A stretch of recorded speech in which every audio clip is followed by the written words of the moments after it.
কি রে trolley bag করে কি করছিস? আরে যাবো তো এখন অনেক দেরি আছে, তুই মাথাতে ফেলবি নাকি ট্রলি ব্যাগটা? এ বাপ রে,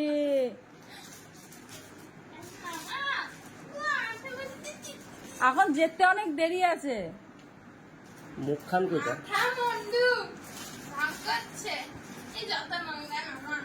যত নোংরা কাঁচা চাদরটার মধ্যে তুই নামালি, আর ওইটাতে যত ধুলো আছে প্যাকেটটাতে।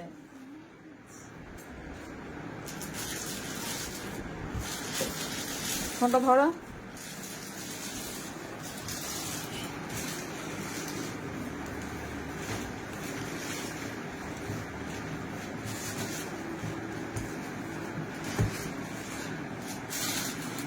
তোমরা শুধু দেখতে থাকো ট্রলি ব্যাগটা নিয়ে কি করে।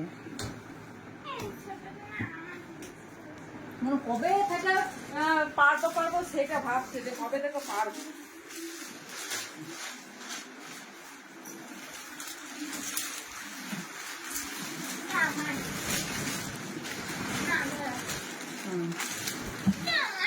টেনে নিয়ে যাবি তুই, কিন্তু টানাটুনি তুই করবি।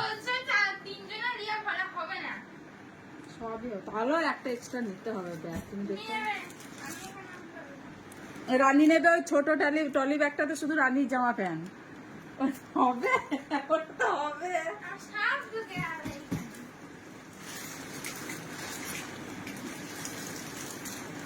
তোমরা তো ভাবছো কি ব্যাপার, ট্রলি ব্যাগটা নামিয়ে রানী কি করছে? রানী যাবে প্যারিস, সাউথ কোরিয়া।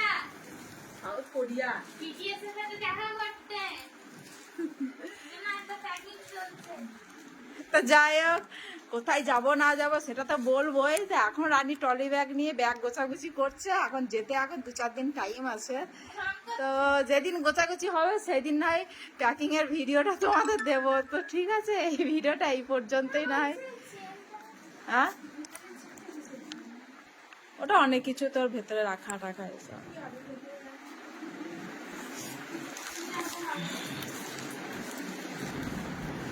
অনেক কিছু কাগজপত্র হেনা তেনা এসব কিছু রাখে। তো রান্নি তুই বল, জামা কাপড়ে মানে যখন বেরোবো প্যাকিং করব তখন ভিডিওটা আলাদা হয়ে যাবে, এখন একবারে দেব না।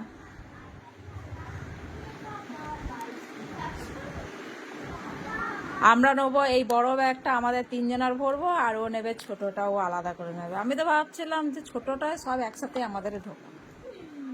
হ্যাঁ, কি হাঁটা হাঁটা হাঁটা? আরে আমি এখন রাখবো না,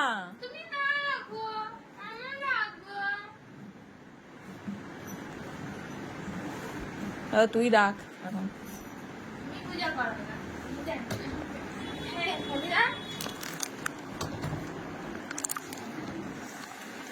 হ্যাঁ, তুই তোরটা গুছা তো, তোর এখন আমার সাথে পরে লটাপটি লাগবে। তা তুই এখন কি নিবি না নিবি? এখনো জামা কাপড় সেলাই করতে হবে।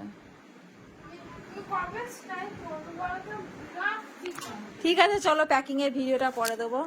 ঠিক আছে, রাখছি।